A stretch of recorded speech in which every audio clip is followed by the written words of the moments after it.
Assalamualaikum warahmatullahi wabarakatuh. Makan untuk hidup atau hidup untuk makan? Setiap hari kita pasti perlu makan dong ya. Sejak manusia baru lahir pun sudah membutuhkan nutrisi untuk tumbuh dan berkembang. Setelah ASI, bayi mulai belajar makan berbagai jenis dan tekstur di usia 6 bulan. Semakin bertambah usianya, semakin beragam makanannya, dari makanan utama sampai cemilan. Sejak MPASI, kita sebagai ibu mulai menjadi nutrisionis pribadi anak. Jenis makanan, porsi makan, dan tekstur semua kita atur. Kita ingin asupan yang terbaik bagi kita di masa awal belajar makan. Namun tak jarang semakin besar anak kita semakin bebas memakan apapun termasuk makanan ultraproses. Dibanding makanan yang diolah dari bahan alami, tentu saja makanan ultraproses bisa jadi akan memberikan efek buruk bagi tubuh jika dikonsumsi secara terus-menerus dalam waktu yang panjang. Penelitian terus berjalan akan efek negatif imbuhan pada produk pangan seperti pewarna, perisa, penstabil nabati, pengawet, dan sebagainya. Dibanding makanan minim proses, makanan ultraproses seringkali mengandung lebih banyak gula, garam, saturated fat, dan bahan pangan lainnya. Pola makan sehari-hari kita itu tentunya akan menjadi pola kebiasaan makan atau habit yang baik. Maka penting bagi kita untuk membiasakan pola makan yang sehat untuk anak-anak kita. Karena apa yang kita makan sehari-hari akan mempengaruhi profil kesehatan tubuh. Misalnya, sejak kecil hingga dewasa suka makan makanan manis, maka resiko terkena penyakit diabetes akan menjadi besar di masa yang akan datang. Begitu juga dengan penyakit degeneratif lainnya. Fakta perhatian yang orang tua berikan terhadap tumbuh kembang anak dan remaja tidak sebanding dengan perhatian yang diberikan saat mereka masih bayi. Faktanya, anak remaja sangatlah menyukai jajan yang manis, tidak jauh dari permasalahan gula, garam, dan juga lemak. Perintah menjaga kesehatan di dalam Islam juga adalah mengkonsumsi makanan yang halal dan thayyib itu merupakan kewajiban bagi setiap muslim. Makanan yang thayyib itu yang seperti apa sih? Makanan yang thayyib adalah jika kita memakan tersebut aman, baik, dan tidak menimbulkan masalah apapun jika dikonsumsi. Pola gaya hidup sehat adalah sebuah komitmen jangka panjang untuk menjaga atau melakukan beberapa hal agar mampu mendukung fungsi tubuh sehingga berdampak baik bagi kesehatan. Beberapa upaya yang dilakukan untuk menerapkan pola hidup sehat adalah menjaga asupan makanan sehat dengan diet dan nutrisi serta berolahraga.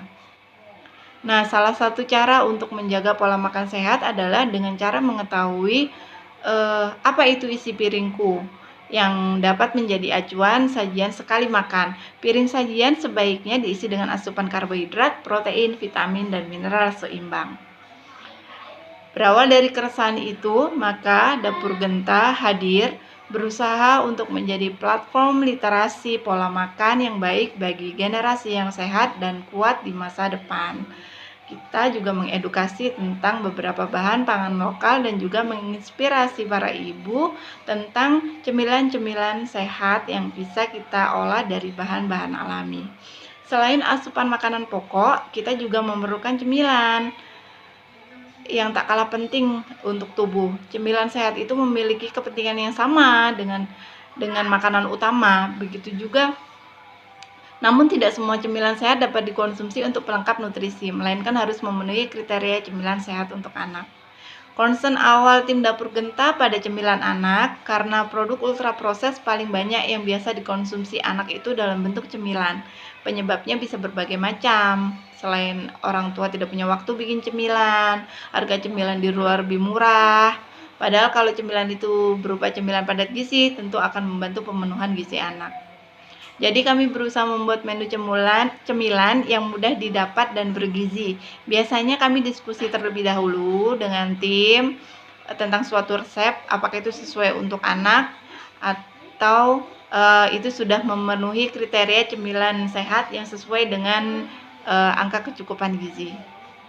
Berdasarkan rekomendasi WHO, Organisasi Kesehatan Dunia, kriteria cemilan sehat untuk anak itu ataupun orang dewasa yaitu membatasi gula tidak lebih dari 50 gram, lemak tidak lebih dari 10%, kalori tidak lebih dari 20% dan dari konsumsi harian.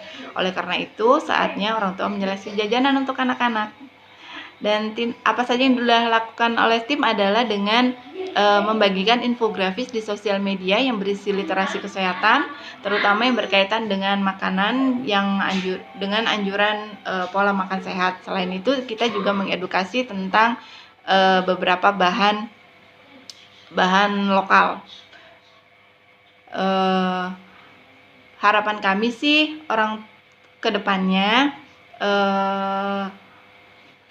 jadi semakin aware tentang bahan makanan yang sehat untuk anak-anak, sehingga kita bisa memberikan cemilan dan makanan yang bergizi seimbang untuk menunjang pertumbuhan dan membentuk pola makan sehat anak. Selain itu, kita juga membagikan beberapa inspirasi menu cemilan sehat yang dibuat dengan bahan-bahan lebih alami, termasuk bahan-bahan makanan dengan rendah gula dan juga rendah garam.